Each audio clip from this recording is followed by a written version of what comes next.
नमस्कार मंडळी, पुन्हा एकदा आपल्या यश अँड मॉम चॅनलवरती तुम्हा सगळ्यांचं खूप खूप मनापासून स्वागत करते।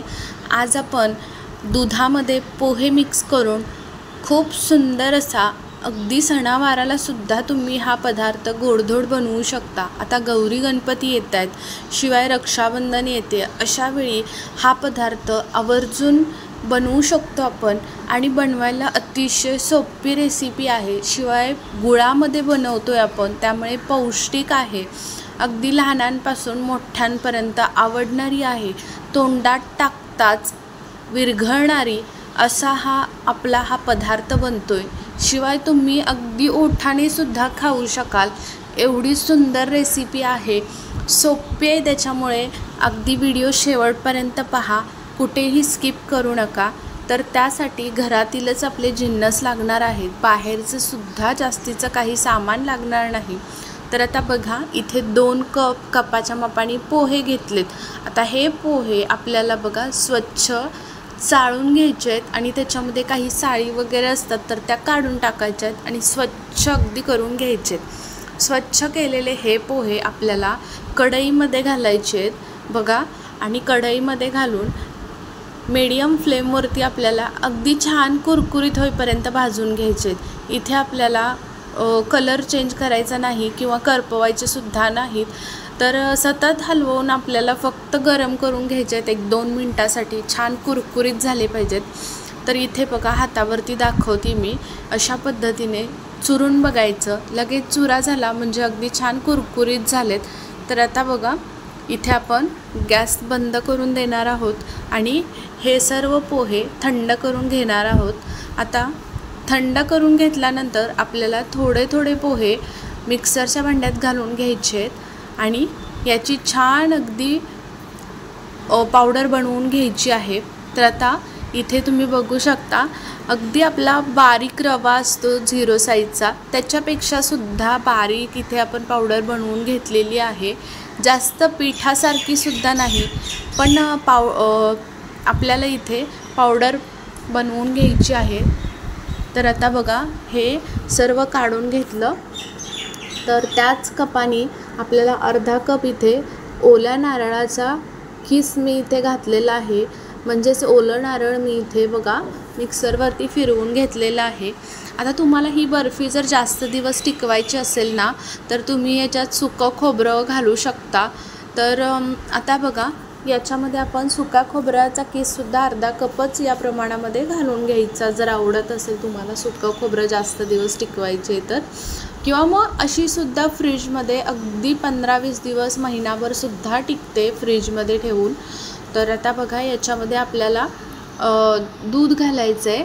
तर अर्धा कप नारळाचा किस घातल्यानंतर दूध आपल्याला त्याच कपाने 3 कप सुरुवातीला दूध घालून घेतलं, छान मिक्स करून घ्यायचं आणि आपल्याला छान हे भिजण्यासाठी ठेवायचं आहे। याच्यातील जे पोहे आहेत ते पोहे पूर्णपणे हे दूध सोकून घेतात आणि छान फुललं जातं सर्व मिश्रण।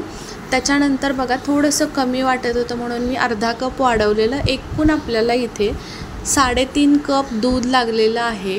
आता हे दूध हे नॉर्मल टेम्परेचरवरचंच त्याच्यामध्ये घातलेलं आहे, गरम वगैरे नाही। तर त्याच्यानंतर आता तुम्ही इथे बघू शकता, त्याच कपाच्या मापाने आपल्याला 2 कप गूळ लागणार आहे। तर आता इथे तुम्ही किसून घेऊ शकता किंवा मग अगदी बारीक फोडून घेऊ शकता। तर आता मी फोडूनच घेतलेला आहे। आता हा गूळ आपल्याला फक्त थोडंसं पाव वाटी इतपत ह्याच्यामध्ये पाणी घालायचं आहे आणि आपल्याला छान गूळ विरघळून घ्यायचं आहे फक्त।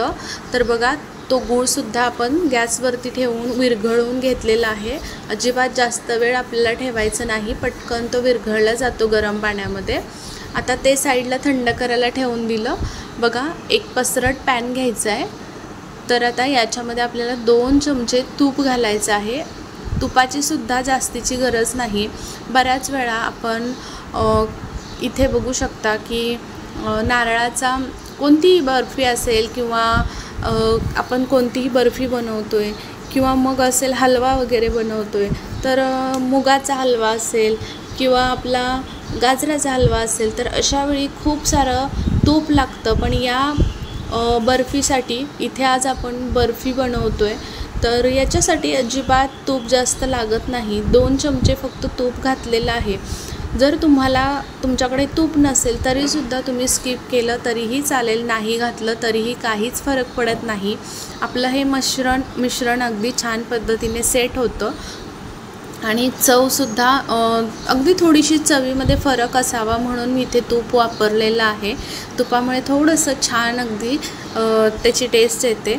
तर आता आपण जे छान असं परतवून घेतल्यानंतर बघा तूप पूर्ण याच्यातील नाहीसं झाल्यानंतर छान अगदी मिक्स करून 2 मिनटं घेतल्यानंतर मग आपल्याला याच्यामध्ये जे आपण गुळाचं पाणी बनवून घेतलं होतं तर ते घालून घ्यायचं आहे. घालत असताना गाळूनच घालायचं, संपूर्ण आपल्याला याच्यामध्ये घालायचं आहे, जेणेकरून त्याच्यामध्ये काही खडे वगैरे असतील तर ते गाळणीवरती राहतील.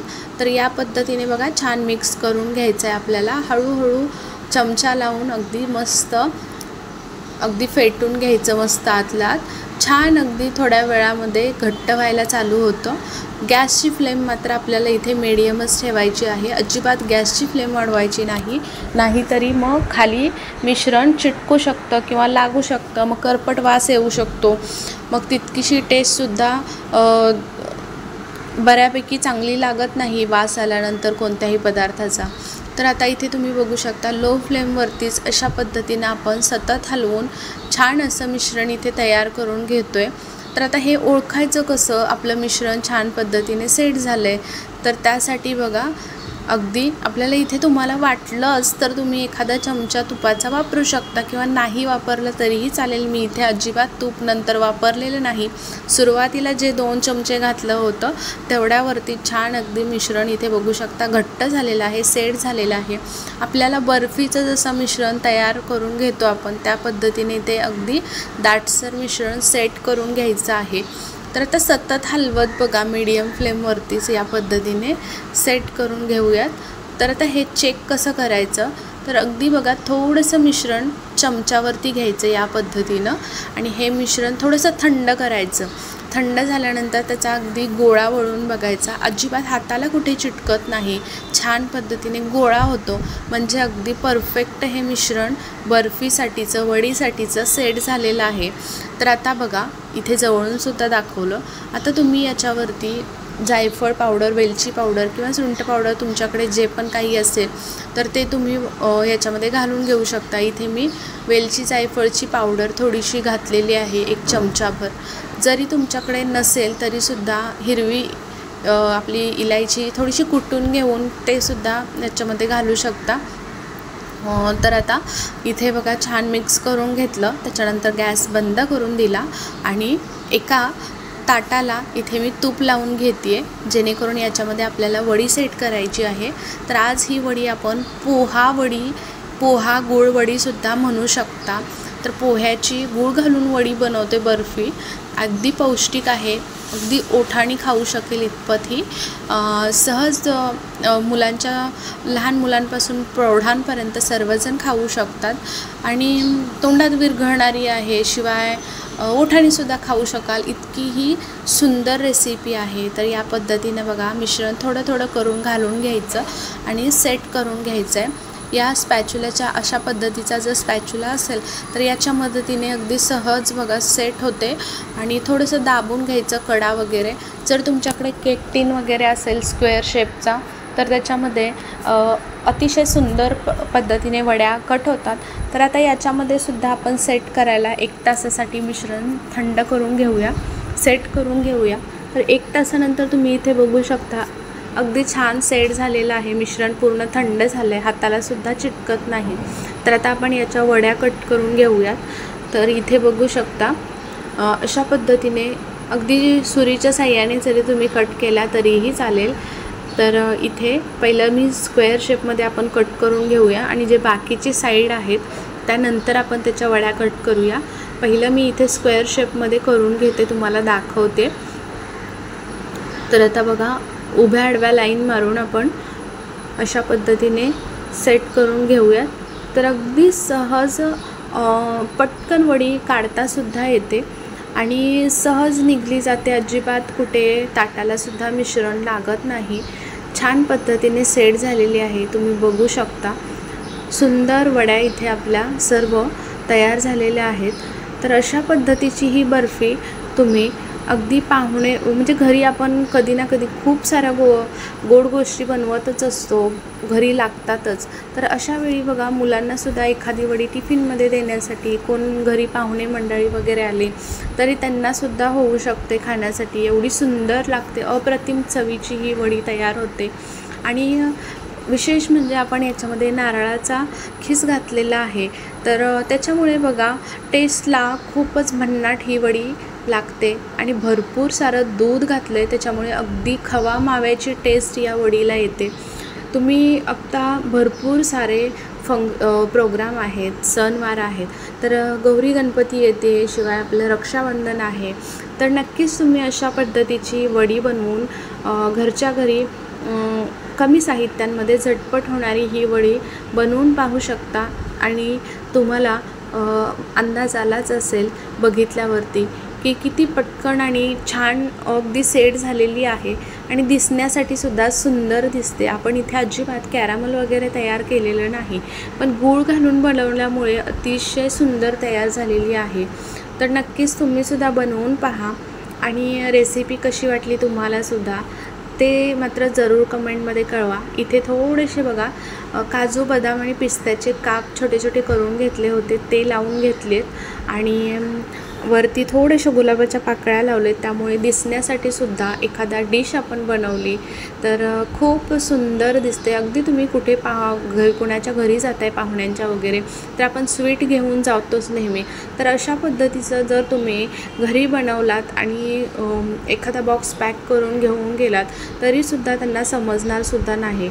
तर अशी ही महागडी मिठाई अगदी मार्केटमध्ये खूप महाग भेटते, जसं की मी तुम्हाला थंबनेलवरती सांगितलं, अगदी 1500 रुपयेपर्यंत ही महागडी मिठाई भेटते।